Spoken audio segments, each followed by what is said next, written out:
Hello and welcome to On the Kerbs. I'm your host, Team Albers Daily.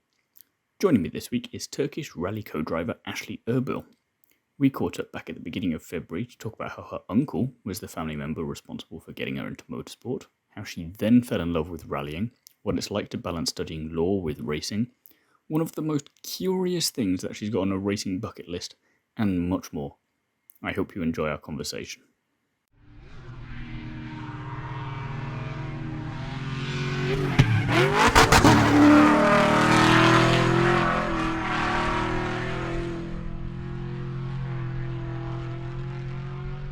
Hi Ashley, thank you very much for being here today. First of all, how are you? All good. Thank you for having me. How are you doing? Well, my pleasure to have you, and I'm doing pretty well, thank you.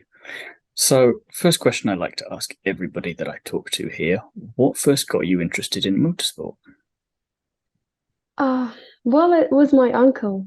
It's gonna be quite interesting, but I was racing with my uncle last season as well, and as far as I know, he has been racing for almost 10, 15 years or even more. And I didn't have much time to join his races when I was younger. And a few summers ago, he asked if I wanted to go to Marmaris to watch WRC.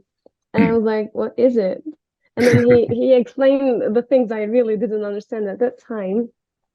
And, I was just thinking about a summer vacation, and then we went there and we got into really strange roads, like it was a forest, not a road actually. And then we just found a spot to see the turns, the bends, and then the cars started passing. And I was like, wow, what is this? And then I had so much fun. Like we were just always changing the spot to see the other bands and like the dust and everything. The sun, even I mean, normally I hate the sun, the summer, everything related to it. But at the time, I felt like it was the most amazing day in my life. And then when he saw me having this much fun, he asked if I ever want to do something like this. And I said, yeah, sure. I mean, I didn't know that he was getting prepared for a race, for a season for us. And then one day he asked if I want to race for a local race, which took part in Bodrum. And I said, are you serious? And he said, yeah, okay, then let's start doing this. And this is how we started. I was say mad little story there, but I like it. He was kind of prepping to see if like maybe we can get her involved, maybe we'll get interested just a little bit at a time, and we'll see. Yeah, yeah. So then, like you were saying, you took part in the Rally Bodrum back in May in 2021. Was that your first race experience then? Yeah, it was, and I can say that it was a complete disappointment because after WRC, seeing all the, drivers and co-drivers like having so much fun and passion and like they were just racing, doing for this stuff. I before Bodrum, I studied with my uncle's official, the real co-driver, and he taught me how to read and write and what stands for what in the pace notes. And even though I love studying and working on things I do not know yet, it was really hard for me to learn a new thing. It's like a And we whole other went language. exactly, and I was like, I know driving, but this kind of driving and this kind of watching, is a different thing. And I managed it somehow. At least I thought I managed it. And we went there. I was really excited. And unfortunately, we couldn't complete the race. We completed only the first loop, went back to the service, and we got ready for the second loop. We started, and it was 50 or 100 meters away or not from the service. The car broke down. That quick. It was a technical issue. Yeah, and I was like, I didn't know much about the technical stuff about the car. I mean, because I was just a girl, trying to join a new kind of hobby. You're I still was like, finding what your feet. happened? Yeah. What happened? I asked, and he said some things I didn't understand. And still, I don't really know what happened that day, but I think there was a problem with the gearbox or something, and we just finished it there, and it was a disappointment for me, but still a good story So to have. especially with all of that hard work that you put in to try and learn how to Yeah, read and write all these pace exactly. notes, and then that's only as far as you make it. It's definitely Yeah, frustrating. definitely. It was. I felt so sorry back then because I had to give a break, a year break because of my studies and internship because there's a different kind of system, law system in Turkey that you cannot start being a lawyer without completing the first year of internship. That's why I was working really hard. I didn't have much time for the races. That's why I gave a break. And I was so sad that was my first experience. It was not even a full experience, it was just half. But luckily, I completed it in the next season, in the other season. So I suppose the silver lining there is that if you'd had a really terrific time in that first rally, you'd have been really missing it then when you were studying and wishing you could get back there, or at least as it didn't go so well, like, okay, I'll get back to that at some point, but at least I'm not missing it too much, maybe. But or maybe you were, I don't know. Yeah.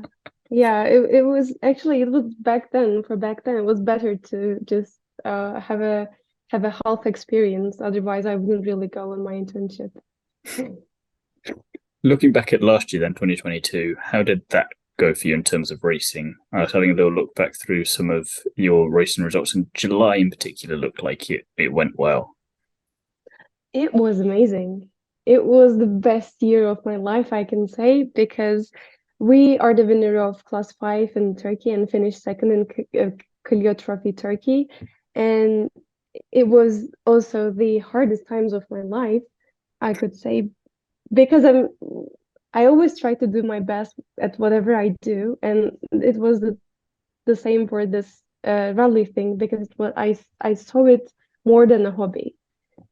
And uh, I spent so much time and money on it, and I wanted to see a real achievement. And in the end, we did. We couldn't complete only one race in Kocaeli it was, and the other ones were amazing. I experienced all kind of weather conditions except the snowy ones, but I can say that in July I really felt like, okay, I'm done with this sport. I did my best and I'm done. I'm going back to my home. It was good. It was really nice. So the picture that I saw, lots of little trophies on top of the car there, so it definitely looked like it went in the right direction then. Yeah, actually it is the best time of the weekend when we put all the trophies on the car and then, I just look at them and say, wow, we made it. So what Because was it's that not feeling really like for you there?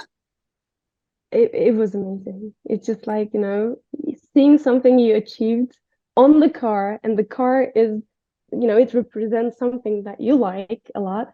It is amazing.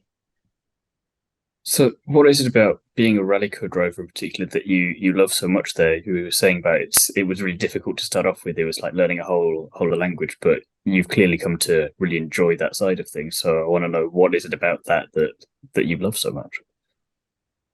Well, I can say that I will prefer being a driver because I also love driving as well. But you need to choose a side, indeed. And to be honest, I think I love leading the driver because I realize that, which I do a lot, mistakes. When I make a mistake, he makes a mistake. He makes more mistakes than I do when I'm the only one. So I just felt like, okay, I have the power. I'm the co-driver. I do, and he does that. So it is great. I have the control. So I can say that it is hard. At first, I was so nervous because about this new language thing, Mm. but then it became very familiar. And I tried to get used to using the things, the skills I know I learned. And I started, learning the car as well. I was getting really, familiar with the car, the technical stuff, what means what, even changing the tires. I love that much, it is the best part of it. I can say that if it's not in the middle of the stage while we are racing, I love Of changing the course. tires. Yeah, even sometimes in my daily life, I just while I'm driving, I feel like, oh, why don't I change the tires? Maybe I should do it right now in 1 minute. Just having challenges for myself. But Maybe there's other a than future that, for you in a pit crew somewhere. yeah, that would be great. If I don't race, I would definitely do it. Because I love feeling all the oil and other stuff in my hands. Like it feels really great to have these kind of messy things, to do these kind of messy things, and then go on driving. So in general, I can say that I love, controlling the driver and reading the pace notes and watching the race and everything. So it's good to have that. Some other co-drivers that I've spoken to have said that they enjoy a lot of it, but it's still a little unnerving at times that there isn't the steering wheel in front of them, so that they can direct the driver as much as possible, but they can't stop something from happening. Do you ever have that kind of feeling as well, or are you kind of more used to that now because you have to trust that they will do everything correctly? Well, actually, I have to trust him because I'm really new at this, and I make a lot of mistakes than I would think of. That's why sometimes he leads me, sometimes I lead him, because sometimes I miss the road. He drives so fast that I cannot catch him. And it's really hard to read the pace notes, follow the road, and feel the turns, the bends, and everything, because this is what my the teacher, the real coach driver taught me. He told me like you need to feel it, to feel the speed and the bends and everything. And I was like, okay, how am I supposed to do all of them at the same time while I'm trying to do something? So it's good to have that kind of a trust relationship, and it's good that he leads me as well as I lead him. So this is I how we suppose do. there is that element of trust and getting more experience, and that's how you will feel it in the long Yeah, term. But obviously, definitely. when someone tells Yeah. you got to feel it, like, yeah, how do I do that? Yeah, definitely. It's really hard because I'm also so excited, while just reading the notes. I expect someone to say, yes, go on, slow down, okay, now. And he doesn't, he get used to his co-driver, and he is also really experienced as well because he doesn't really need his guidance. They just do their job because they get used to working as a team. And even though he is my uncle and we get used to have this kind of a relationship, it was a really new thing for us to do something new in my life. I needed his guidance at this point. So, how has it been for you studying law and motor racing and balancing all of those together? You're saying that in 2021 you did the rally and then you went off to do the internship. So, separate, did it remain kind of separate last year, or were you mixing and trying to figure out how to balance these two aspects of your life? Well, I definitely mixed them, and I can say that it was really hard because I cannot say that it's just a hobby and you need to just The motor think racing or of the it. law? Oh, good question. Okay, start from there. No, the motorsport, the rally part. I well, it requires a lot of time and effort and everything, and I didn't want to just have fun. I just wanted to learn and achieve things in the sport. That's why I started from zero, and I'm still adding up on it, counting on it, and there's still a lot to learn. And when I realized it, because I always saw my uncle, winning the trophies all the time, and everyone was just congratulating him, and I was like, okay, so this is easy. I mean, so he just It drives and I looks just easy, get the yeah. trophy. Yeah, it looks easy. There's nothing you need to do. And when I talk to my friends, they always think that what I do is easy, but it's not. I always try to explain to people that, it is not that easy. And indeed, I spend so much time on it. And on the other side, I have lawsuits to work on, I have trials to attend. And when I try to, divide my weekend or just my effort and time into two different things, it was really hard for me. Especially And two I vastly started, different things as well. exactly, they have no relation. If they were related somehow, I could maybe, just do something in common and have benefits for both. But no, it didn't work like that. So it was really hard. But now, um, I I learned how to do it. Somehow you found a way. Yeah, definitely. I started a new job when I first started racing last year. So it was quite hard for me to do both because I had different things to learn in my job as well. I was getting used to the system, the lawsuits and everything, and like dividing the week into different parts and also not using one day in that specific week, which was a Friday because we had to move to the rally, the race, and then come back. So it was really hard to get used to my to go in my daily life. But yeah, I learned it. I managed it. Why did you want to choose to study law then? I'm intrigued on that one because, again, like you say, the motor racing, obviously I can understand that. That's why we're here. But then sometimes you get something maybe roughly related or something that could be applicable. But law is very, very different, like you were saying. So I feel like I've got to ask about that. Well, the thing is that I'm a fan of football, a huge fan of football. But back then when I was in college, I thought like, okay, so I love football, I love sports, and I also love law. So how would I mix these two and do something I love for the entire for my life? And I was like, okay, so I could be a sports lawyer. This is how I started Okay. law. So that I could do just something, There was do my initially a plan job to and try and get it fun. mixed together. Yeah, definitely. I planned it, but motorsports was something extreme and like out of my scope. And my uncle hopefully brought it back to my scope, and now I have a widened world. No, definitely. And like you say, it's if you get frustrated with one, then you can go diving into the other one, and there's very little similarities, like you were saying there. So it's nice that you can then just put everything from one out of your mind and focus all here, and maybe that works much better for you than it would for other people who mix that. Yeah, definitely. Totally agree. So I want to know then, is there a fun racing story that you can share from your career so far? Let me think. Ah, I have few in my mind. Okay, so from the very beginning, I told everyone that I would really like to experience a crash or like anything that I will feel more like I'm racing, you know. I always heard people's stories about like how they crash, how they tumble down, and I also watched videos and I was like, okay, so the car, it's really safe in the car. Nothing really happens to you, and I want to feel it. I want to experience it. This Definitely is not the in answer I was the expecting here. yeah, I know. This is what I always say. And so in one of the races, I said the same thing because like changing the tire is not the same thing with, even if you're in the middle of the stage, it's not the same thing with having a crash. And in one of the races, it finally happens. We tumbled down and it was really nice. It was amazing. It was the best part of racing because I was so, back then when I watched the videos, the in-car videos, I was like, okay, this happened. I don't really remember what happened, but like when I started watching the videos, Are you I sure felt you like, didn't bump your head oh, on the way down and that's why you're saying all this? no.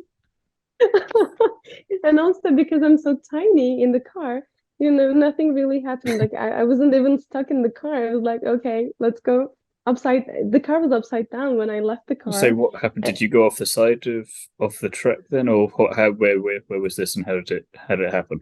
uh, well, it happened like there was like it was a straight road. We were just going, and then there was a bend, there was a turn, right turn, and then there was a hole, and we didn't notice it while we were just practicing. We didn't write anything because normally what co-drivers and drivers do is that like take a note that say that don't just so close, don't Watch out for it this just big hole over here. yeah, definitely.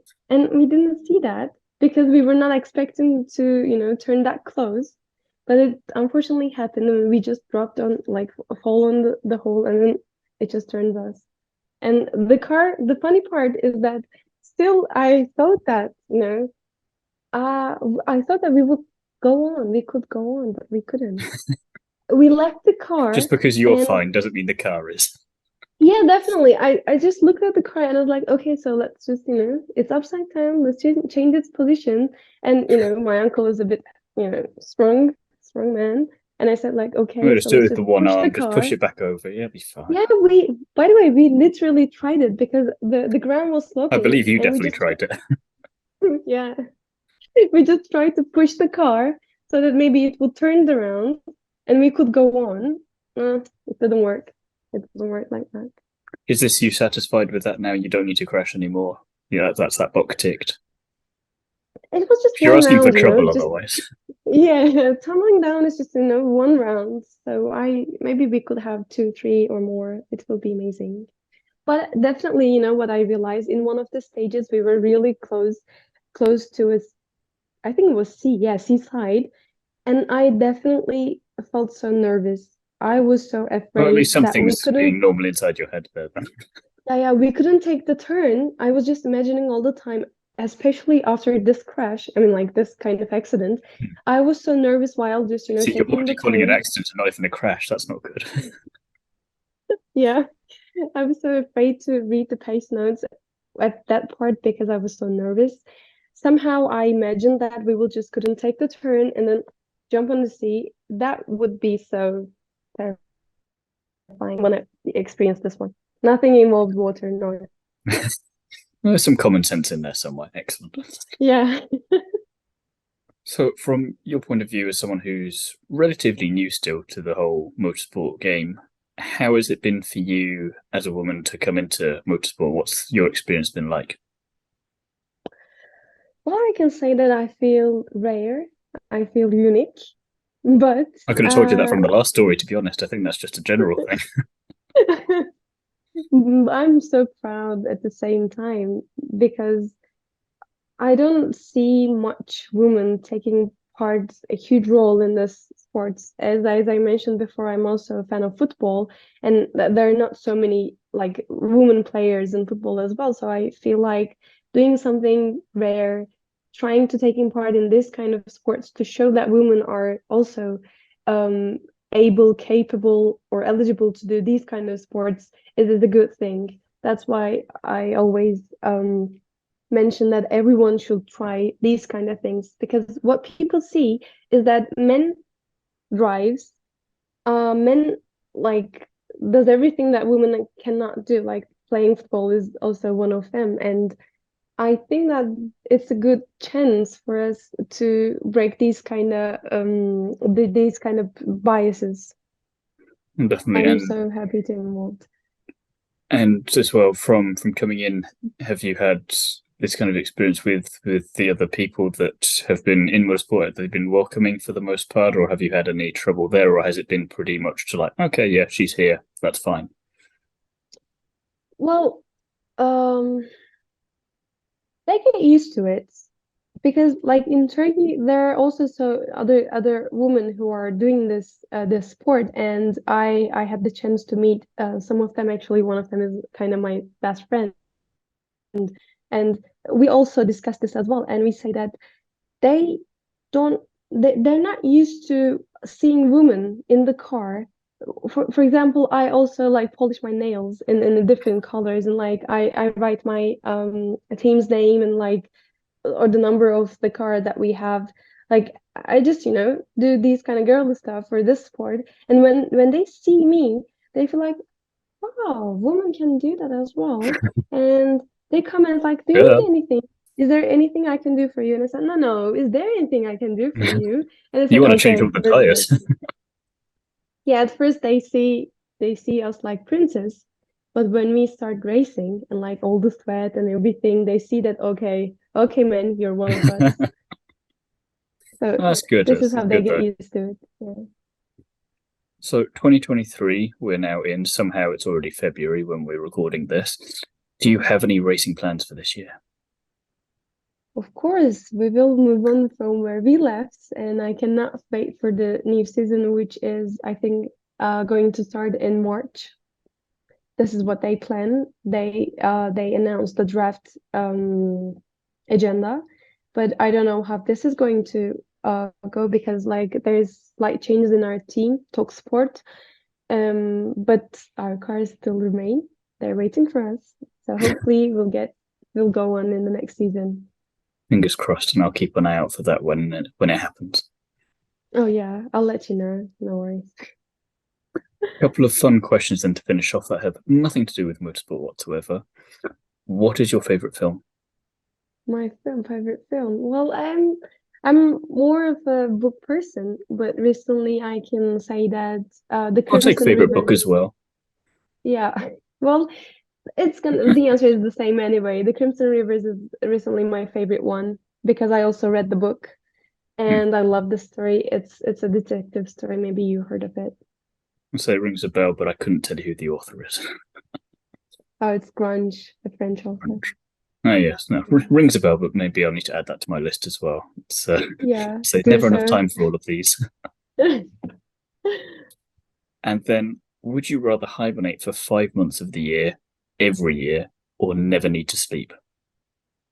Never need to sleep, of course. I Who had a would feeling want you to were going to say sleep? that. Yeah, who would sleep for that long, man? No. You'd I be mean, surprised. yeah, really. Would you prefer that?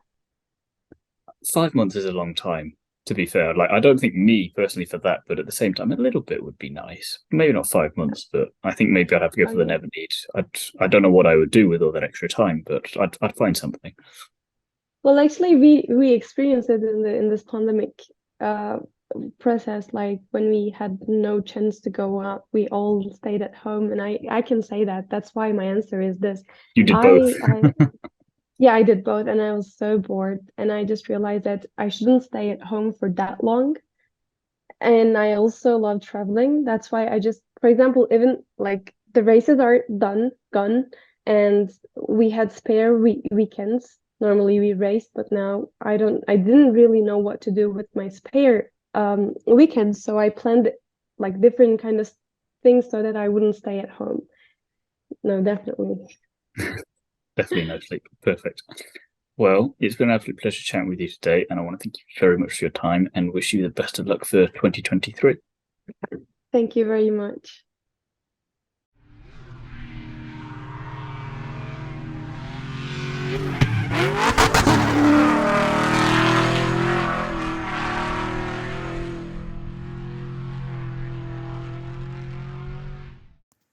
Thanks again to Ashley for coming onto the Kerbs with me. I can't wait to see how she gets on in the 2023 racing season. If you want to follow Ashley's career, links to her socials will be in the description below, so do go and check those out. Join me again next time when I'll be chatting to another famous face from the world of motorsport. In the meantime, don't forget to like, comment and subscribe, as well as check out the back catalogue of episodes on the On the Kerbs channel. If you want even more from me, you can listen to me chat about everything Formula 1 over on the Undercut Podcast, as well as delving into the world of Nitro Rallycross over on the Nitro RX Podcast. Both podcasts are available wherever you get them. As for written content, I currently write for Is It Fast, Paddock Sorority and Paddock Passion, so be sure to check all of them out with original pieces released each week. All of the information and links for those will be in the description below, as well as my Instagram and TikTok handles if you want to go and follow me over there. Thank you very much for listening, and I'll be back soon with another episode.